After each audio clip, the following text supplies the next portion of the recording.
the next thing you gotta do is get some good reference photos and run the movie. If you have a laptop, I think that's the best way to do it. Just stick the DVD in there. You can see I'm running a little program down here in the corner. I don't know if you can make that out in here. It's called Fast Stone Capture. I think it was a free thing, I'm pretty sure. And it's really good for just plucking images off of DVDs or whatever. Let you save them, edit them, all that good stuff.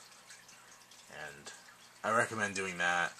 Just basically go, sit through the movie, watch it, and make sure you get as many good stills of the character you want to do as possible. Once you've gotten all the screen caps you feel like you need for the project, what you're probably going to want to do is run them through some kind of photo editing program. You use like Photoshop or something similar. Basically, you're going to have to mess with the contrast and the color balance and stuff like that. Simply because when you're watching a movie, I mean, they try to go for the atmosphere. They got the dark shadows everywhere. They sometimes have filters over the lens, strange colored lighting, all kinds of stuff. So you can see here, this is a shot right out of the movie. And the next one is the edited version. So, I mean, you can see it's a little overexposed because of the program, but it lets you see a lot of the details a lot easier. It's not trying to pick out what's a shadow and what's a hole. It's a lot easier to see here. So now that you got all your parts together, you're going to want to start sculpting. And going to use a couple different things for this. The most important part is this stuff right here. This is Abe's Epoxy Sculpt. And it was what most people use. At least it seems like most people use this stuff. It's really good. It's about a 3-hour dry time. Sometimes depending on the age of it, it'll be a little different. This stuff, the last couple times I've used it, it takes about 4 hours to dry. And it still holds up fine when it's done. It just is kind of slow drying, I guess. It's a 2-part compound. I'll show you how to mix it in a few minutes.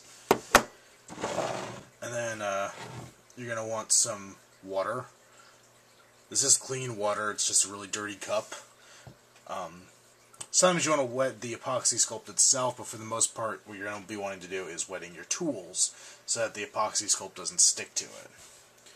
As far as sculpting tools, I got a lot of things. X-Acto knife. I do a lot with the X-Acto knife. It's the main tool that I use for pretty much everything. Let's see. I've got, I don't really even know if this thing has a name. It's a little wooden sculpting tool.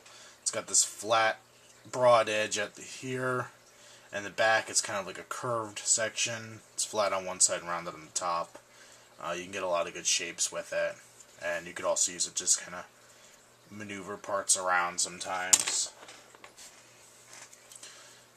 Wooden skewers are one of my favorite cheap tools to use for sculpting figures. You've got a nice little point on the end that you could do a little bit with, and then you've got a decent thickness material to just kind of go in. You could sculpt curves in the clothing and stuff with it, and folds. Obviously it's only going to work for bigger details, but they work nice and they're cheap, and you could throw them out and not have to worry about them. I've also got another sculpting tool, which is kind of like a long spike. This one's seen its age, so I don't really use it as much anymore. I've kind of moved on to using these kind of dental tool style tools. You can see this one's a double-ended, big hook on both ends. I got actually a set of a bunch of them with different type ends. This thing is really sharp. You play around with it a little bit. I've poked myself a lot with this stupid thing because it's really, really sharp. But it's really good for sculpting little details and getting up close with the figure itself and getting everything in there. And the last little thing I use that's far from necessary, but I do enjoy using it, is this little extra hand set. It's supposed to be for soldering wires and stuff, but it works really well if you have like a head sculpt. You can actually take one of these little alligator clips and just clip the head right in there and work on it from here and not have to worry about messing up your work. So now you're ready to get going with this. and mix up your epoxy sculpt. What you want to get is a 50-50 mixture of both Part A and Part B. Part A, you can see, is your colored part. Part B is pretty much a universal piece. Every set of epoxy sculpt is going to come with this. The color I have is magenta. It was cheap. It works fine. I used to use gray, or natural I think they called it, and it's just cheaper to go with this stuff right now, so I took the cheaper option. I'm going to paint it anyway, so it doesn't really matter. So you're going to want to get a good amount of epoxy sculpt. I mean, you got to gauge how much you're going to use on a figure. This will get us started. It's definitely not enough for a whole lot, but it'll get us started.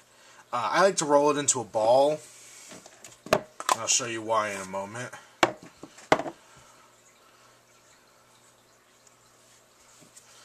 And you take the Part B, and you want to get that all together. Now the reason I roll it into balls is because it makes it easier, for me at least, to see visually if I have about the same amount of each part. And right now, you can see that it looks like I'm a little lacking on Part B. So I'm just going to add a little more, and I think we're about good with that. So we're going to take these two parts, and we're going to mix them really well together. As you can see, they both have very definite colors to them. You just take them, knead them together,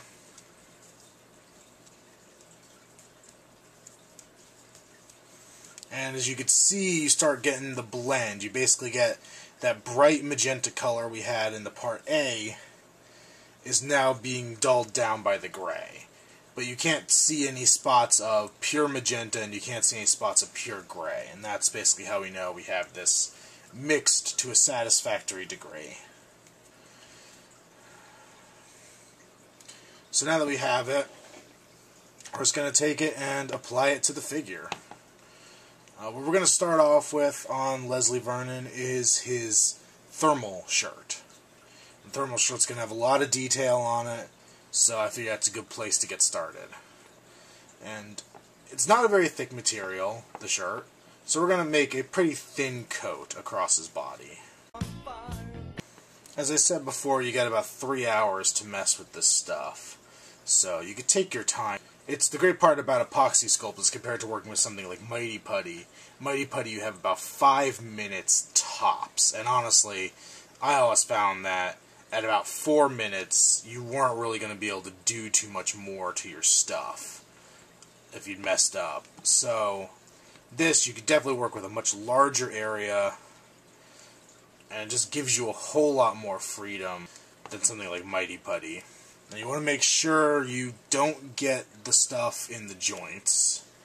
I always make sure that before I put the thing aside to dry, that all the joints that I want to be able to move can move. Nothing's worse than doing a bunch of sculpting work and finding that you accidentally got a little too much over a joint that you needed, and now you got to redo the whole thing.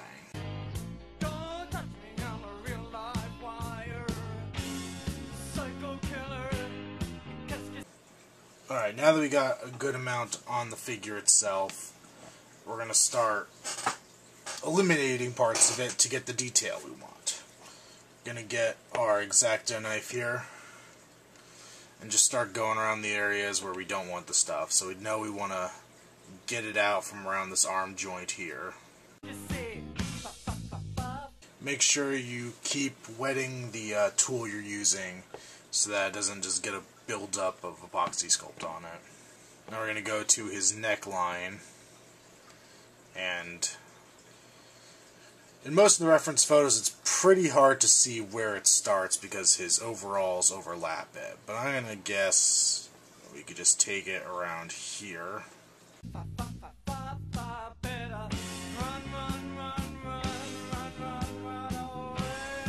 So now we have the low cut on the shirt.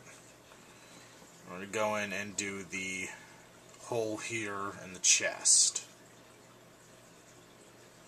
And right now what we're just trying to do is get the basic shapes. We'll add kind of the weathered look to it as we go on.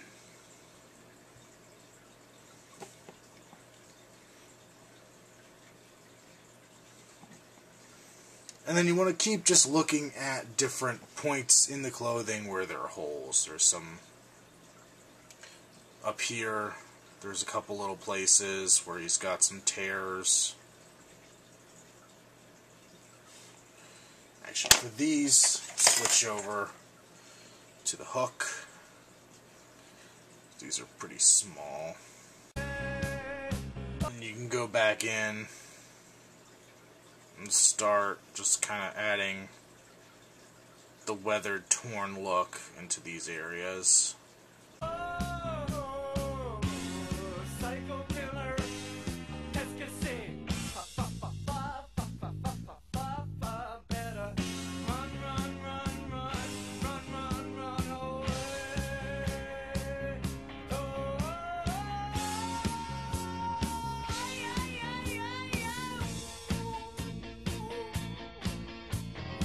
So now that we have the damage on the shirt that we want, there's a corduroy kind of pattern to his shirt. So we're going to take this guy again, and we're going to just gently add that in.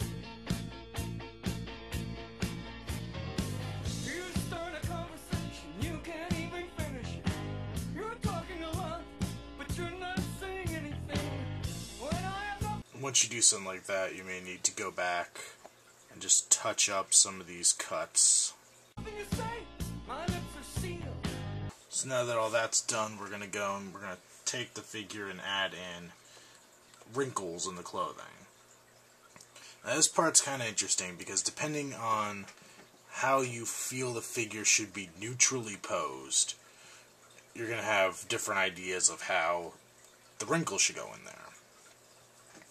Basically, if you're going for an action pose, you're going to have to look at reference photos showing something like that and do the wrinkles accordingly.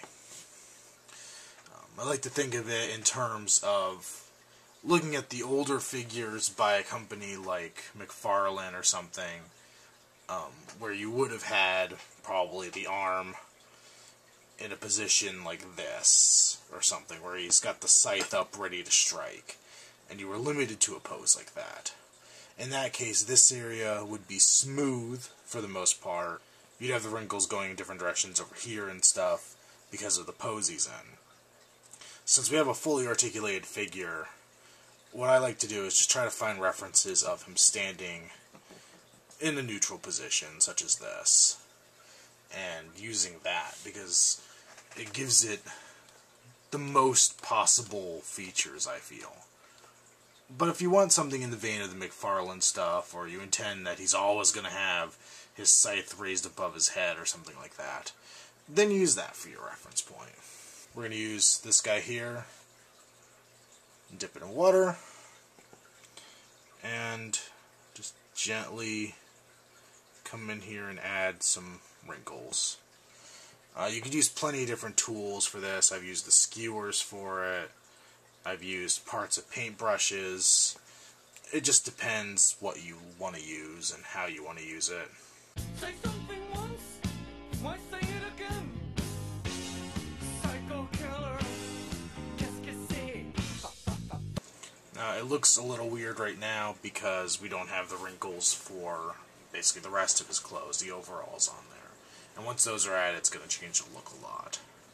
So, we'll come back and do those once all of this is dry.